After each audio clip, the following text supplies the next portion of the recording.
Japan के एक छोटे से कस्बे में रहने वाले 10 वर्षीय ओकायो को जूडो सीखने का बहुत शौक था, पर बचपन में हुई थी एक दुर्घटना में बायां हाथ कट जाने के कारण उसके माता पिता उसे जूडो सीखने की आज्ञा नहीं देते थे। पर अब वो बड़ा हो रहा था और उसकी जिद भी बढ़ती जा रही थी। अनंतः माता पिता को झुकना ही पड़ा और वो ओकायो को नज़दीकी शहर के एक मशहूर मार्शल आर्ट्स गुरु के यहाँ दाखिला दिलाने ले गए। गुरु ने जब ओकायो को देखा तो उसने आश्चर्य हुआ कि बिना बाएं हाथ का यह लड़का भला जूडो क्यों सीखना चाहता है। उन्होंने पूछा, तुम्हारा तो बायां हाथ ही नहीं है तो भला तुम और लड़कों का मुकाबला कैसे करोगे, ये बताना तो आपका काम है। ओकायो ने कहा, मैं तो बस इतना जानता हूँ कि मुझे सभी को हराना है और एक दिन खुद सेंसाई मास्टर बनना है।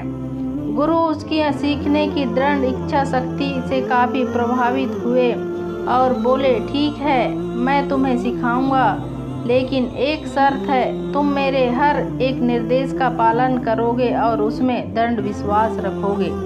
ओकायो ने सहमति से गुरु के समक्ष अपना सर झुका दिया। गुरु ने एक साथ लगभग 50 छात्रों को जूडो सिखाना शुरू किया। ओकायो भी अन्य लड़कों की तरह सीख रहा था, पर कुछ दिनों बाद उसने ध्यान दिया कि गुरुजी अन्य लड़कों को अलग अलग दाव पेच सिखा रहे थे, लेकिन वह अभी भी उसी एक किक का अभ्यास कर रहा है जो उसने शुरू में सीखी थी।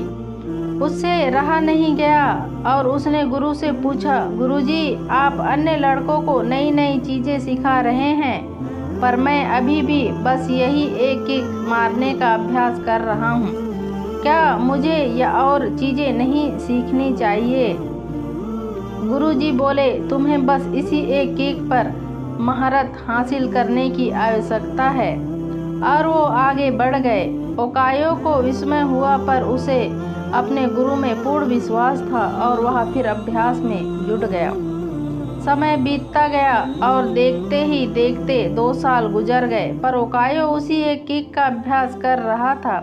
एक बार फिर ओकायो को चिंता होने लगी और उसने गुरु से कहा, क्या अभी भी मैं यही करता रहूँगा और बाकी सभी नई तकनीकों में पारंगत होते रहेंगे? गुरुजी बोले, तुम्हें मुझ में यकीन है तो अभ्यास जारी रखो।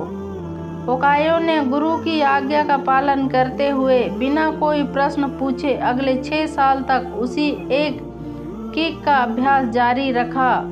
सभी को जूडो सीखते 8 साल हो चुके थे, लेकिन तभी एक दिन गुरुजी ने शिष्यों को बुलाया और बोले, मुझे आपको जो ज्ञान देना था मैं वो दे चुका हूँ। अब गुरु कुल की परंपरा के अनुसार सबसे अच्छे शिष्य का चुनाव एक प्रतिस्पर्धा के माध्यम से किया जाएगा और जो इसमें विजयी होने वाले शिष्य को सेंसाई की उपाधि से सम्मानित किया जाएगा।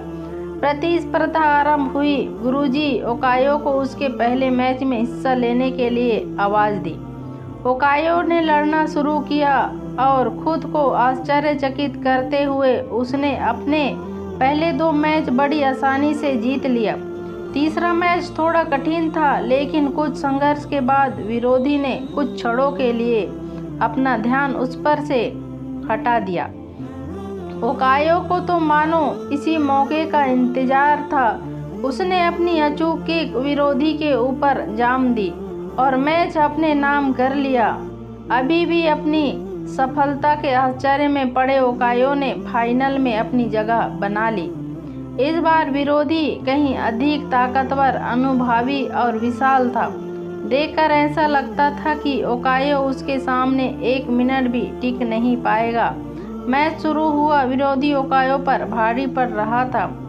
रेफरी ने मैच रोक कर विरोधी को विजेता घोषित करने का प्रस्ताव रखा, लेकिन अभी गुरुजी ने उसे रोकते हुए कहा, नहीं, मैच पूरा चलेगा। मैच फिर से शुरू हुआ। विरोधी आत्मविश्वास से भरा हुआ था और सब ओकायो को कम अंक रहा था और इसी दबंग में उसने एक भारी गलती कर दी। उसने अपना गार्ड छोड़ दिया। ओकायो ने इसका फायदा उठाते हुए 8 साल तक जिस किक की प्रैक्टिस की थी उसे पूरी ताकत और सटीकता के साथ विरोधी के ऊपर जड़ दी और उसे जमीन पर धराशायी कर दिया। उस किक में जितनी शक्ति थी कि विरोधी वही मूर्छित हो गया और ओकायो को विजेता घोषित कर दिया गया। मैच जीतने के बाद ओकायो ने गुरु से पूछा, सेंसाई भला मैंने यह प्रतियोगिता सिर्फ एक मुंह सीख कर कैसे जीत ली? तुम 2 वजहों से जीते। गुरुजी ने उत्तर दिया, पहला, तुमने जूडो की एक सबसे कठिन किक पर अपनी इतनी मास्टरी कर ली कि शायद इस दुनिया में कोई और किक इतनी क्षमता से मार पाए। और दूसरा कि इस किक के बचने का एक ही उपाय है और वह है विरोधी के बाएं हाथ में पकड़कर उसे जमीन पर गिराना। ओकायो समझ चुका था कि आज उसकी सबसे बड़ी कमजोरी ही उसकी सबसे बड़ी ताकत बन चुकी थी।